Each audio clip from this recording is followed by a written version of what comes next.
Joining us this week on the Daily Dose, we have got a very special guest that honestly I can't wait to talk to, because Bruce Dowbiggin is a Canadian sports broadcaster, journalist, and writer. He is a two-time winner of the Gemini Award as Canada's top television sports broadcaster. His latest book is called Deal With It: The Trades That Stunned the NHL and Changed Hockey. You can get that on Amazon. He has Inexact Science, the 6 most compelling draft years in NHL history. That was his previous book with his son, Evan. That was voted, by the way, the 7th best professional hockey book of all time by Book Authority. His 2005 book, Money Players, was a finalist for the Canadian Business Book of the Year. He has now written like a dozen books. You can find them pretty much anywhere, or you can go to brucedowbigginbooks.ca. Find them wherever books are sold. This guy knows hockey backward, forward, sideways. I can't wait to talk to him about hockey and the Stanley Cup playoffs and everything else. Bruce, welcome to the Daily Dose. We are happy to have you here with us today. It's great to be here, and nice to meet you, Clint. Thank you. Hey, Bruce, I've got a question. Where did you grow up? What is your background? Where did you grow up at? Well, I grew up in Montreal in the province of Quebec. I strangely enough, I was not a Canadiens fan. I was a Red Wings fan. I grew up in the 60s and 70s as a Red Wings fan because of Gordie Howe. Just as a side story, I have 4 brothers, 2 older and 2 younger. And in those days, we used to play the tabletop hockey games. Sure. And my father bought one for Christmas one year, and he said, well, you can't all have the same team. So my eldest brother took the Canadiens, my next brother took the Leafs, and I was left to choose somebody. And so it was the Red Wings. And so I spent a long time growing up in Quebec getting in fights at recess with guys over hockey games. And the Red Wings in those days were very good with Gordie Howe, but they just never won the big game. And so my life was a little miserable there. But yes, I was there for about 20 years and then moved to Toronto for about 25 years, where I did a lot of my broadcasting and stuff. And I've been in Calgary now for 25 years. So yeah. Well, that's 75. Okay. Yeah, it's okay. I'm 70. So yeah, the math works out. The math is pretty good. Bruce, were you an athlete growing up? Did you play yourself? I played all the sports like most guys in those days. The sport I played the most at the highest level was football. But I played hockey and all those sports until I was probably 16 or 17. And then I concentrated on football from then on. But I mean, you lived hockey, and in those days in particular, you lived hockey all the time. It wasn't something you could avoid. You might be a baseball fan or a football fan, but you also had to know hockey to get along with people. Sure, absolutely. So the Red Wings were your team, though. That was the team you were following. Gordie Howe as the guy. Is that who you were emulating? Is that who you were going out on the ice yourself and kind of emulating? Well, certainly Gordie with the elbows, getting the elbows up and protecting himself. Yeah, no, Gordie was the guy, and he was a very sort of humble guy, really. Yeah. He was tough on the ice, a very productive guy, but a very modest guy. And I was very fortunate later on in life to get to know him and meet him a number of times. And he was a wonderful guy. Sometimes, in our business, and you may have experienced this too, you'll have a hero or some guy that you really like, or some woman that you really like.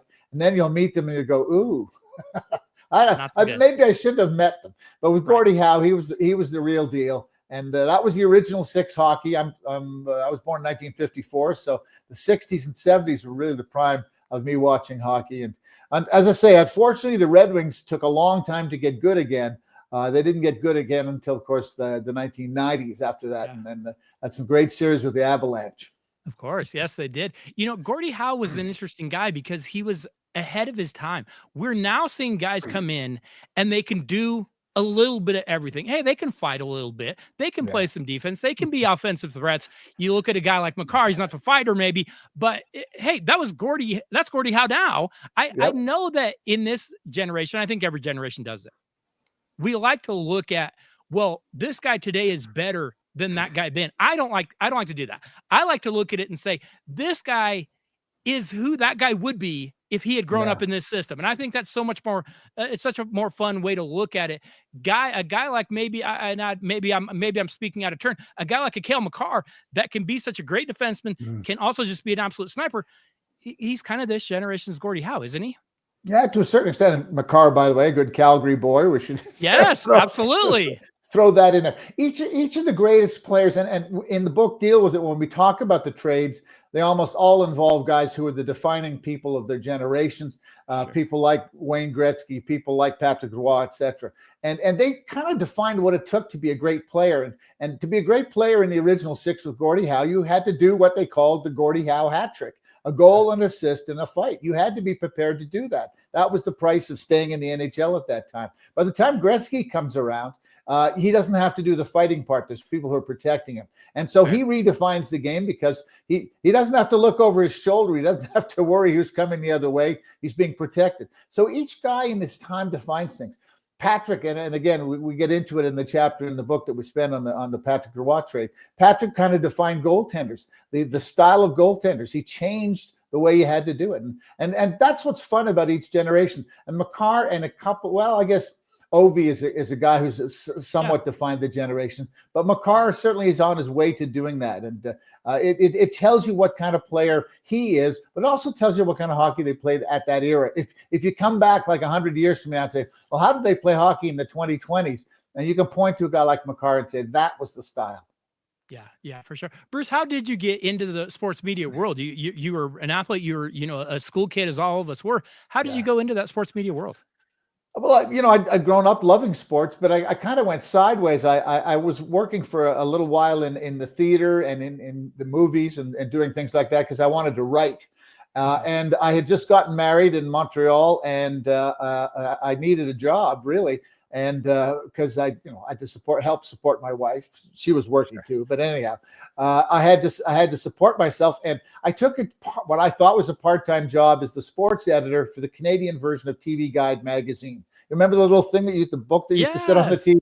Well, we had our TV Guide version in Canada. And just as a sort of a side thing, I took a job there as the sports editor for them. And that one thing led to another, and I would get onto panels. And one day I was on a morning sports radio panel, and I came in the door, and a friend of mine worked at the place, and he said, they just fired the sportscaster. Tell him you can do it. And I said, well, I've never done live radio. Oh, no, you can figure it out. You can figure it out. And so I volunteered to do the job because it was the 1984 Olympics, and most of the other sportscasters were out of town. So I said, I'll fill in. And that's how I got started in radio. And then 2 years later, I had the same thing happen. I got a phone call out of the blue from a TV producer who was producing the 6 o'clock sports, 6 o'clock news in Toronto, which was the biggest newscast in the country. And he said, I want you to be my sportscaster. And again, I said, well, I haven't done TV before. And he said, we'll teach you. Don't worry. What I've heard of you on the radio, you're going to work out. And that's how it got started. And the next thing I knew, I was winning the Canadian equivalent of the Emmy Award and all sorts of stuff. So yeah, it was and all these guys I knew who were trying to get into the business, and I kind of fell into it sideways accidentally. And so I was kind of feel badly that these guys worked so hard in small places like Moose Jaw and Winnipeg, these Canadian cities, and I got right into the number one market. That is outstanding. And hey, one of the biggest lessons I take from that, if you get a chance, go with it and run with it. And you never know. When you look back at those days of the sports media world compared to now, what are the biggest differences you see in how sports are covered? Well, I mean, totally different. News and sports, both. But no, you're right. At 11 o'clock, when the 11 o'clock newscast, the local newscast, which you would have had in Denver, you'd have had in Toronto, you'd have had in Montreal, whatever. When that was over at 11:30, that was it. There was no more show on those TV channels, a news channel, until 6 o'clock the next night. There was no 4:30 or 5 early news or any of that stuff. So if the story wasn't done by a certain period of time at night, you just basically put it to bed, came back at it the next day. Now, of course, it's a 24-hour cycle. The news goes 24/7, 365, and you always have to be on top of stuff. And then, of course, social media came in, and social media made everybody know more than they'd ever known before. When I started again in doing sports radio and TV, you really were the one who controlled the story. Your take on the game last night was the one a lot of people had because it was all they had to listen to. But now in those days, again, and I'm sure it was the same in Denver, you didn't get every basketball or hockey game. You'd have maybe 2 a week or whatever. There would be games that were only on radio, some of that you'd never even heard of. So anyhow, you had a chance as a sportscaster to define the way the games were seen and heard. He was a bum, he was good, whatever it was. And that was a very very much a privilege to do it. And then, as I say, social media changed all of that. Now everybody can see all the same stuff, and it's really hard to be different. I was able to be different because I had a background in theater and movies and stuff like that. So I had a little bit different approach. Today, there's 10 million podcasts and newscasts, etc. So it's really hard to stick out, and it's really hard to have an independent voice. And I feel for the people who are trying to start out today. Yeah, I do too. Bruce, is there, and I know you just spoke about it a little bit. There was a time in that era where you didn't get every game. I remember, I know for me, Monday Night Football was a big thing because you only got 2 or 3 games all weekend. So when you got a chance to watch it, is there an era that you kind of miss? Do you miss that era? I know we're spoiled now. We get every game. You can see it, but there's part of that I kind of miss. I did a book about 8 or 9 years ago called Cap in Hand, and it was basically my rant against salary caps. I'm not one of these people that thinks that salary caps is the cure-all for everything that's wrong with sports leagues. I really think that that salary caps have done a lot to hurt sports leagues and hurt competitiveness. It's produced tanking. It's produced a lot of things. But one of the big things that came out of it, and what I wrote a lot about in the book, was this idea that you're getting at. There's so much content today. There is so much product that they're pushing on you at any one time. It almost overwhelms you. Even if you're a big hockey fan, even if you're a big Avs fan or a Calgary Flames fan, it can get a little mind-numbing at a certain point because it's all there in front of you. There's never any mystery. Oh, what happened last night? Again, picking up the paper in the morning to read what had happened the night before, or hearing the radio guy in the morning. That doesn't exist anymore. And I think it's a problem that the leagues have to come to grips with. They're trying to do it a little bit. You've seen in basketball where they had this mid-season tournament sort of play-in thing, the 4 nations that they had in the NHL this year. These are all things that they're using to try to break up the season, because even the most loyal fans go, it's almost too much. It's almost too much stuff. Yeah, it is. Is there an era that you look back on and you're like, that was my favorite era? That it wasn't even close. I know for me, especially with football and basketball, late 70s, early 80s for me, when it was the biggest thing on. It was so exciting when you got to see those games. And I know if I went back and watched it, I'd go, this really isn't that good of a product, but I still romanticize it. I still want to go back to it. Is there an era you look back as your favorite era? Well, up until the time when I started working in the business, I was a fan. I always operated as a fan. And I had teams that I rooted for. I rooted for the Montreal Expos.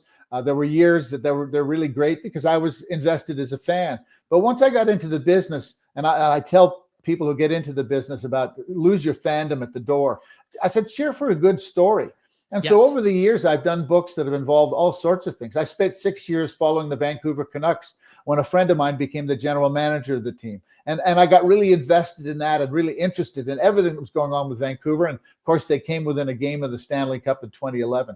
The Calgary Flames have had a couple of years here where they went to the finals. And, that was a gripping story.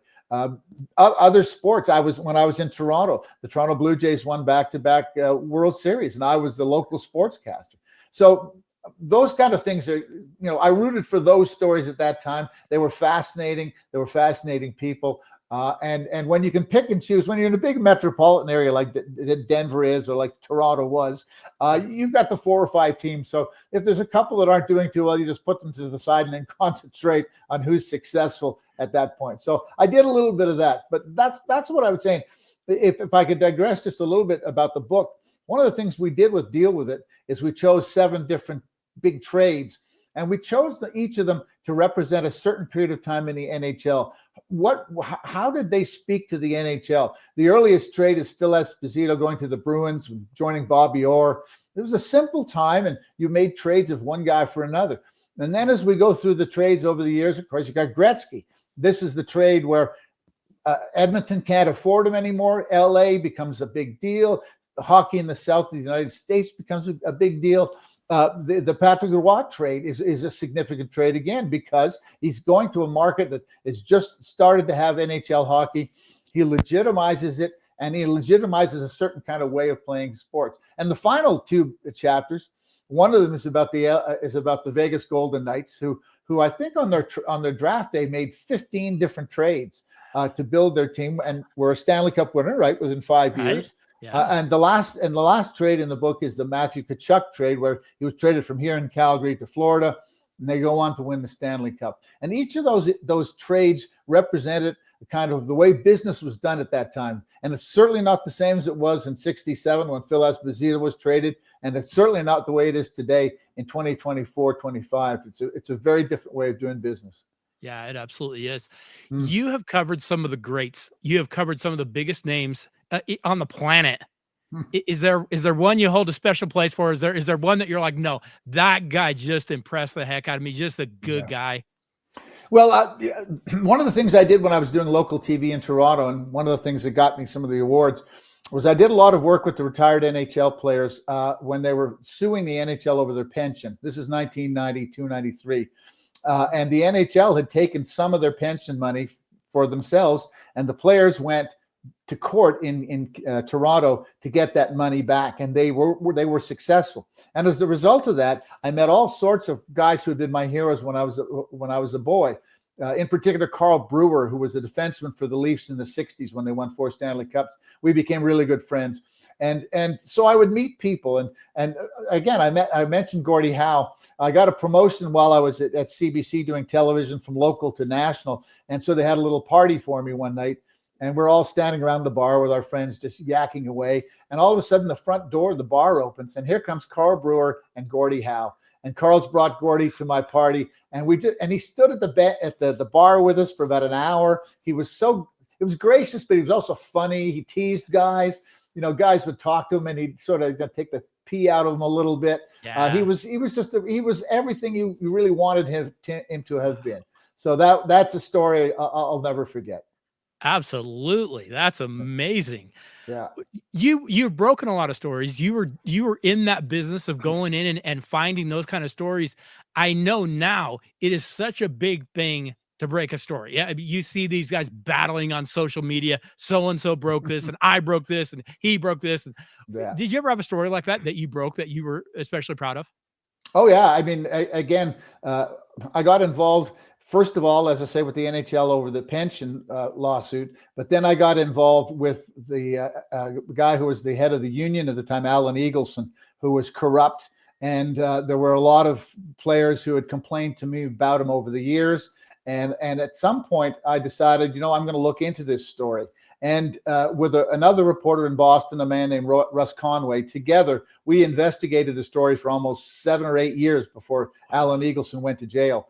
And we worked on that story the whole time, and we found out the corruption. We found out how, for instance, I'd mentioned Mike Gillis, who was the general manager of the Vancouver Canucks. He was a client of Eagleson's, and he had a broken leg that ended his career, and Eagleson took some of his disability insurance money. That's just the idea of how corrupt a guy he was. And from Russ, who was an old-time investigative reporter, I learned how to do those stories. Up until then, I was just, a desk sports guy. I had some things to say. I was like a lot of guys. But I was able, through this story, to kind of, get my bona fides as a reporter, as an investigative reporter. And it was scary sometimes. And the biggest, to be honest with you, Clint, the biggest fear I always had was, why am I the only guy who thinks that this is a story? I was breaking stories about, we discovered this, or we discovered this money here, whatever. And I thought, why is nobody else doing this story? At some point, they're going to come out with a silver bullet, and I'm going to look like an idiot. But it never happened. We were right the whole time. Our research was right. And as I say, he ended up going to jail eventually. And it was a very gratifying thing. And it was gratifying to be able to help players and people. Because, in our business, over the years, you meet lots of people, but how many did you help? Well, there was a big event you were at, and you reported, and they liked your reporting or something. But to get to the end of my business day and say, you know what, I helped all of these players who were my boyhood heroes to get their pension money, to get rid of a corrupt union official, to reform their association. That was a very gratifying feeling for somebody in our business. Oh, I bet it had to be because of that, was that the favorite story you ever covered? Or did you have something else that you're like, no, there's another one out there, but I would imagine that one had to be pretty high on your list. That was the biggest, and it went off in different directions. As I said, there was a pension aspect to it. There was the union aspect of it. There's some other things. That led also to a couple of other agents who were corrupt, who I investigated as a result of that. But, as a story, I had some human interest stories too. And a couple of my friends who were in the hockey business, who were announcers, unfortunately, their sons died of drug overdoses. Oh, wow. And they thought enough of me to do their stories. This is when I was doing newspaper work. So that was gratifying, because I brought a story that was a human interest story. It was a little bit different. So, but in terms of, you can't beat that. The stuff about the NHL Players Association and Alan Eagleson and all those people. I still get people today who come up to me and remember me doing those stories and say, thank you. Thank you for cleaning up hockey. That's absolutely unbelievable. I know you're a Red Wings fan. I know our history here in Colorado with the Red Wings. What do you remember from that just unbelievable rivalry? I remember it was unbelievable. Actually, it really was. It was kind of surreal.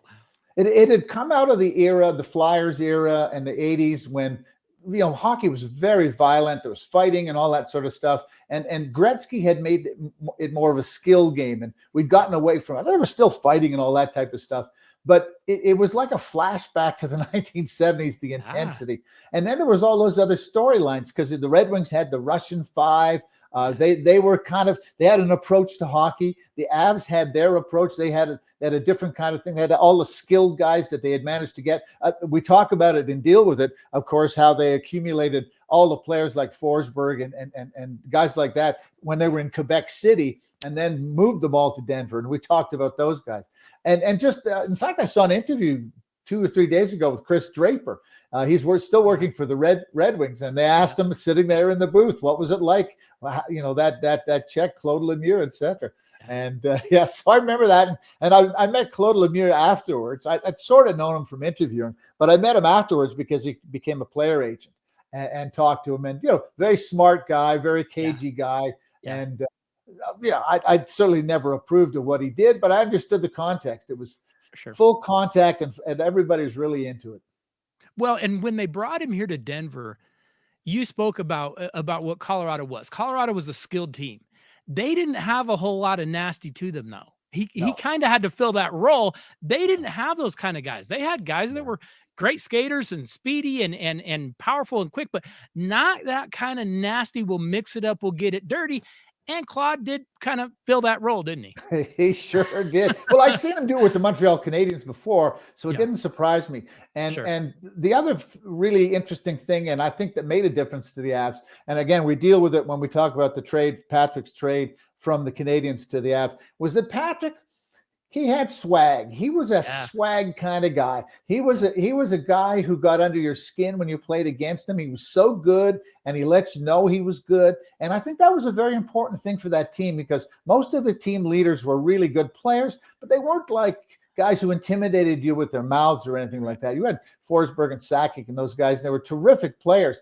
But Patrick coming in gave them some attitude, some swag, and they would go into a visiting rink, and teams would be just look at him in the net and go like, what the heck is going on with this guy? And, he had all his little idiosyncrasies and stuff. So I think that Patrick, to a certain extent, took attention away from those guys, let them do their job. He was willing to be the guy who was that everybody hated in the other rink. And he was also, of course, the best goalie probably of his decade. Yeah, no, you're right. And when you think back to those teams, the biggest thing I still take away is just the amount of talent on two teams. Yeah. Oh my goodness. They were all-star teams. Absolutely unbelievable amount of talent on both sides. Just incredible.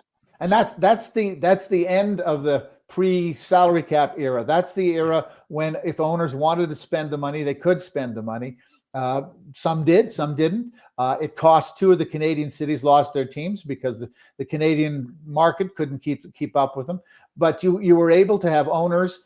I believe it was still the Cronkies, wasn't it, that owned the Avs at the time? I think it was the Cronkies. Maybe I'm wrong. I think it was the Cronkies, yeah.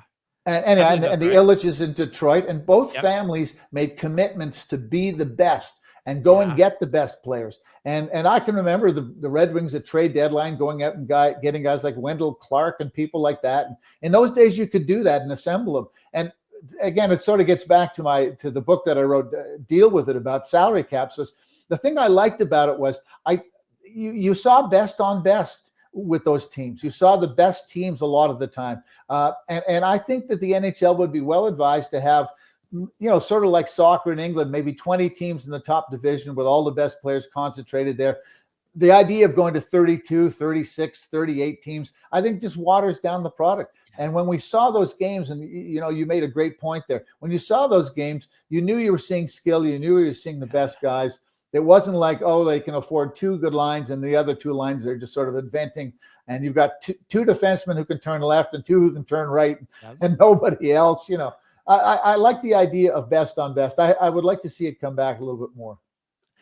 Scotty Bowman, one of the greatest coaches in NHL history.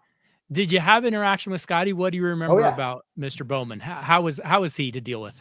The best. Well, I thought I had dealt with him in the past. Like a lot of people in scrums or whatever it was. And I was doing a book on the skills in hockey. It's called Ice and Man, and one of the chapters was about Steve Yzerman. And I went in to do an interview with Scotty about Steve, and I was just shocked. He knew all about me. He'd read my books. Wow. The previous book I'd done was about hockey sticks, and I'd done again a book about the pension lawsuit and other things. And he knew all that sort of stuff. And he had a reputation for being hard as a coach. There were a lot of people who didn't like him. That he had attitude. But for me, he was always really generous. If you asked a smart question, he'd give you a great answer and stuff like that. So I was every time I saw him, even after he retired, he would remember me, and we would chat a little bit. He came from a suburb in Montreal, just next door to where my mother grew up. And so that was kind of a point of reference we would talk about. My uncle was the general manager of the junior team in a place called Lachine, a suburb called Lachine in Montreal. And Scotty grew up right next door in Verdun. And those 2 towns or 2 cities were kind of had rivalries. And so I could talk to Scotty about that kind of thing. Yeah, he was really interesting. And the great thing about him and Steve Yzerman was, he took over the team, and he took Steve aside, and he said, Steve, you can score 60 goals and get 150 points every year if you want, but we're not going to win the Stanley Cup. Here's how we're going to win the Stanley Cup with you as our captain. And Steve made the sacrifice. Sure. He put his ego in check. He let the Russian guys, the young guys, come in and be the stars offensively. And he made sure he was the guy who kept everything together. And I had a lot of respect for him. And as I say, with Scotty too, a voracious reader. He's read everything that I've ever written in terms of a book, which impressed me. Yeah. Oh, that's very, very cool. Yeah. I've got to ask this, and I want to get into the Stanley Cup playoffs a little bit this year. Here in Colorado, we know we kind of cheated. We got that first title. Quebec comes in here. We get to take that wonderful team that we just inherited. We hadn't bled for that team. We hadn't paid any of the price. Now, don't get me wrong. The Nuggets and the Rockies keep us humble. The Broncos even keep us humble at times. Have you forgiven us for us getting that easy one yet? Or has the hockey world gotten over that? Now we've had to pay for it a little bit. Well, it was kind of like a bailiff sale. You got a fabulous house at a bailiff sale, but didn't pay the full price. No, and you're God right. bless you. You were there, and you took advantage. And I don't have any resentment for it. But yeah, you hadn't bled that much. No, we hadn't. I'll admit that. And the Quebec team had a history with Montreal, a rivalry with Montreal, and to see it all sort of turned around was kind of was hard for people. But sure, it's losing that makes you a sports fan. It's not winning. It's those years when you're cheering for the Nuggets and they stink, or you're cheering for the Flames and they never make the play, whatever it is. Those are the years that really harden you as a sports fan, and you become, united with the other people who root for the team because you're all going through this together. Yes. I won't say it's like a bad divorce, but it's traumatic going through a lot. Like the city of Calgary today is kind of in mourning because last night their team was eliminated. And the season's over, though the dream of whatever it might be is over. So we love to see the Avalanche come in because they're always a skilled team. They're fun to watch. They make you play your best to beat them. And the other good thing, I should say this too about the Avs in those days, was they got everybody's best game. They would go somewhere and people wouldn't just, here comes Colorado. They would say, this is a benchmark game. And they got everybody's best game and they played up to that level, which I think is something that's really, really commendable. Yeah, I would agree with that. I've always said that it's not the losing, it's the almost winning. that really Yes, that's maybe that might be the the almost better way. winning is the one that really, boy, that really builds something in you. You got some character if you almost won and then didn't. That's what they call it in betting. What a bad beat. Yes, Yeah, a bad it's the beat. You're bad beats. absolutely right. It's the bad beats that they kill you. Yeah, I know. Well, again, No. as an Expo fan back in those days, before I got into the media, the Expos came in '69 to Montreal, and two of the players settled in our neighborhood. And I got to know the first catcher for the Expos, John Bateman, and Gary Sutherland was the second baseman. And I became a real Expos fan as a result of knowing them. Sure. And they were the always close but never a cigar team. Before they had wild cards and second place things, they were always finishing behind somebody. So I had my PhD in bad beats, that's for sure. Bruce, when you look at the Stanley Cup playoffs this year, and like you spoke to, the league is more watered down now. And as a result, I think we see so many more upsets. We see top seeds go down sometimes in the first round because it's so spread out and it's so thin. It just is a different era. But is there a team you're looking at right now in the Stanley Cup playoffs and you're saying, I don't know, it might be theirs to lose?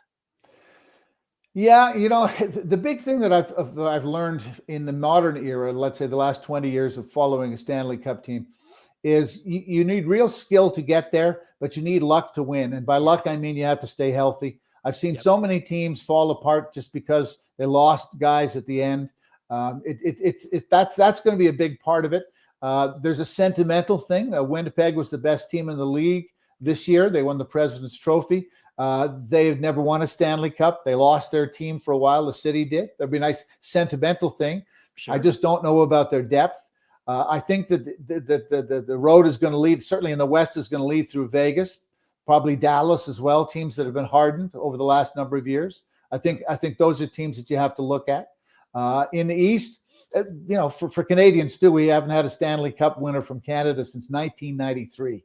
The Canadians in 93 with guess who? Patrick Roy, or the last Canadian team to win the NHL. So there is some sentiment that Edmonton with Connor McDavid, and they got within a game last year, or else the Leafs with Matthews and Nylander and those guys, that one of those two teams might win. But again, it'll just come down to, can you keep your guys healthy? Do you have 7 or 8 defensemen? Because that's sometimes what you need. I harken back to 2011 with the Canucks. They literally ran out of guys. They were playing their 8th and 9th defenseman in their depth chart in the final, and you can't win that way, and it's really kind of too bad. So we'll wait and see how it goes. I hope that we have a legitimate champion, a good champion. I do too.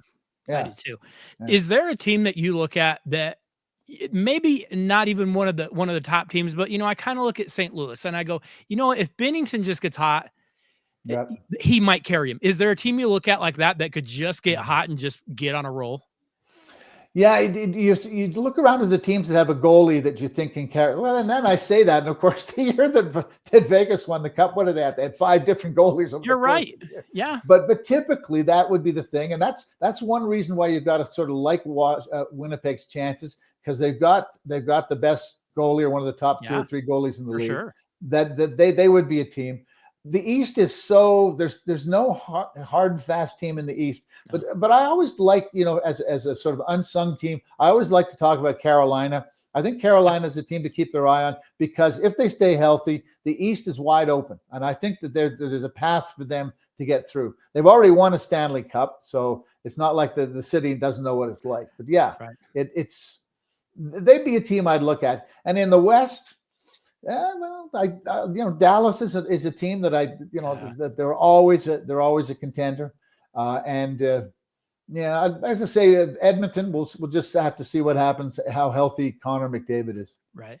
Well, and I look at Colorado's matchup in that first round with Dallas, and it just scares me so much. Well, yeah, they're so deep, they're so talented. They even come back with Moose and get to bring him back to us. It couldn't.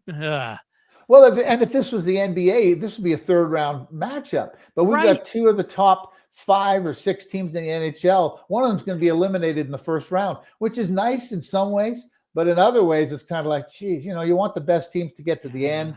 And sometimes we just see these Cinderellas kind of waffling through. They don't get injuries, and they kind of get nice matchups. And oftentimes with teams, it is about head-to-head matchups. It's about horses for courses. And there are teams that sometimes are poison for a really good team, and they can trip them up. So Right. that's something to watch out for. The LA Kings are a team I believe they're Yeah. supposed to play the Oilers in the first round.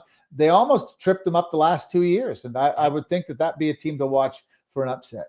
Yeah, you're right. And if Edmonton does come in and they're not fully healthy, going to be very interesting. Yeah. This year with Colorado, that front office just said, "Hey, we don't like the goaltender situation. We're just going to shuffle the entire room. We're going to just keep tweaking and making moves and keep kind of try to find a good fit and a good balance." Do you give us any chance? Can Colorado do anything? Well, and that's one of the things again that I pointed out, and we talked about it earlier, talking Yeah. about what Vegas did and how Vegas got from 0 to 100 miles an hour within 5 years, and Vegas never stopped turning over the Leafs. Oh, well, we got a guy who's pretty acceptable there. Now we can do better, and they were insatiable with that, and they always kept going. And so when I look at your team, I don't say, oh, well, they can't make up their mind. What are they doing? All these stupid changes. Right. That's the model that Vegas has made popular, which is you can always do a little bit better. And if you do, and you've got that chance, you got to go for it. So I think they have a chance. You've got, some really skilled guys. I think as long as you stay healthy with your frontline guys, you're okay. Goaltending, well, we'll have to see how it goes.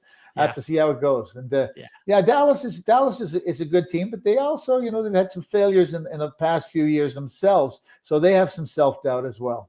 Sure.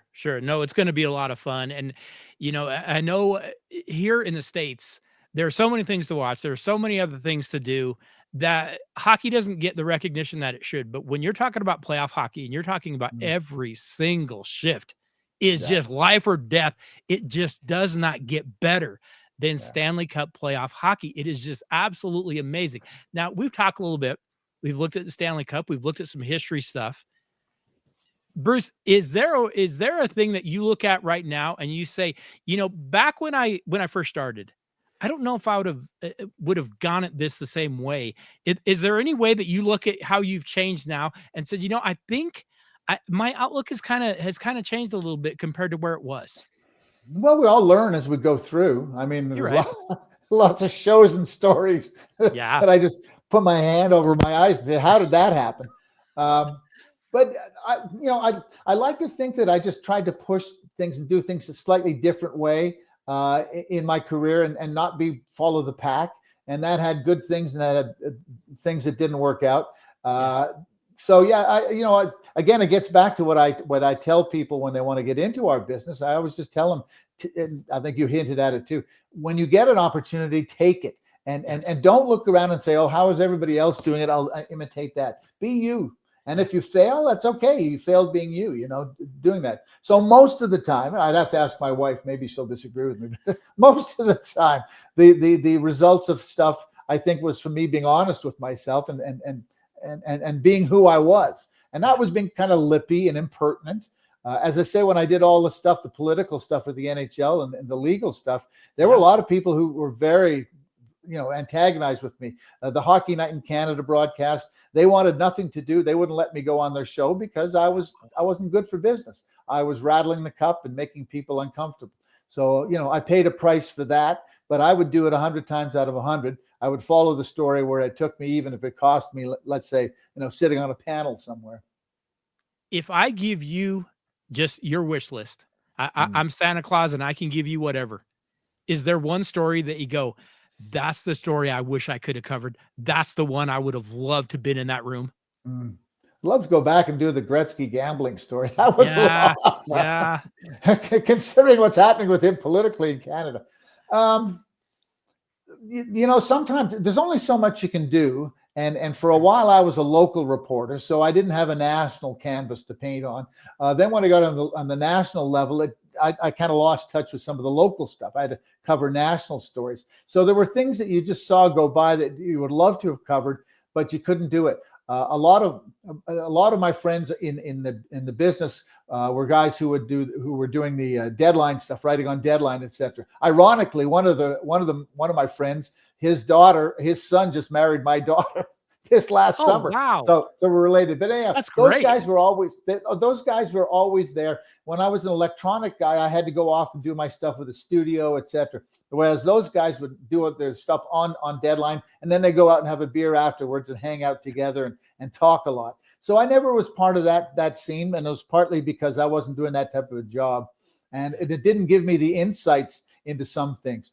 But as one last thing to tell you about, when I was starting in the business, especially on TV, I wanted to do big stories. I wanted to have a story that I could hang my hat on and say, oh, he's the guy that did that story, or whatever. And the turning point for me was I learned that agents were the best guys to talk to. Agents had no problem with telling you things that were going on. If you talk to a player in the dressing room, he'd give you the old, oh yeah, one leg at a time. And the management guys, oh yeah, we think we're doing fine. And it's so boring. You get tired of it. But I discovered agents who had lots of interesting things to tell me. And a lot of the best stories all came from them. And that was just something I learned along the side. And I had 3 or 4 really good sources who helped me out. And I did books with them and about the things that they introduced me to. So I was very lucky to figure that out. There's a lot of guys who are still punching the same clock, doing the same sort of gig, 30 years later. And frankly, I feel sorry for them a little bit. Yeah, no, I could understand that completely. Bruce, Yeah. I have to thank you so much for coming in. I have enjoyed our conversation. It has been just so interesting to get to talk to you. I would love to get to do this again sometime and get to talk with you some more. Bruce, I just started your book, Deal With It. I am engrossed. I absolutely love it. Where can people find your work? Where's the best place to find it? Well, the best place is to go on Amazon Books, and you can find it there. It's in Kindle, and it's also in book form. We don't have a hardcover for this one. We self-published. My son and I have done the last 2 books, and we've self-published this time, which is a whole other experience, which I'm really enjoying. And so if you want to help us out a little bit, you mentioned it earlier, my book website is called brucedowbigginbooks.ca. And all my books are there, including a couple of non-sportsmen that I've done as well. So if you could go there and pick them up, I'm sure you'll enjoy them. If you have as much fun reading them as I did writing them, then it'll be fun. I've got to ask one final question. Do you have something else you're working on right now? Is there something in the works that we might want to be aware of? Well, my son works at the Canadian equivalent of ESPN. He's a stats guy. He does their social media site called Stats Center for them. And so he and I talk about story ideas all the time. So we're kicking one around. We were thinking about maybe doing a book about overtimes, famous overtime games, something along those lines. So yeah, we'll see what happens next. I'm not that young anymore. So the writing process can be a little bit more torturous than it used to be, but something along those lines. And yeah, I'd be happy to do it. I did a couple of biographies with people that never got published over the years, and maybe I'll just revive one of those ones. Once the guys boot off, I can probably do it without getting sued. Well, Bruce, I thoroughly enjoyed our conversation. I was looking forward to this, just knowing your background and knowing some of the things you've done. I couldn't wait to talk to you. It absolutely lived up to the hype. You did a phenomenal job, and I just want to thank you for visiting Daly Dose. And I genuinely mean it. I would love to not be strangers. I would love to have you back again sometime for sure. And anytime, Clinton. Thank you for having me on. I really appreciate it to talk about the book. And again, when you're self-publishing, you need to have to market your book, and finding people like yourself who are really interested in pushing it. I'm very grateful for that.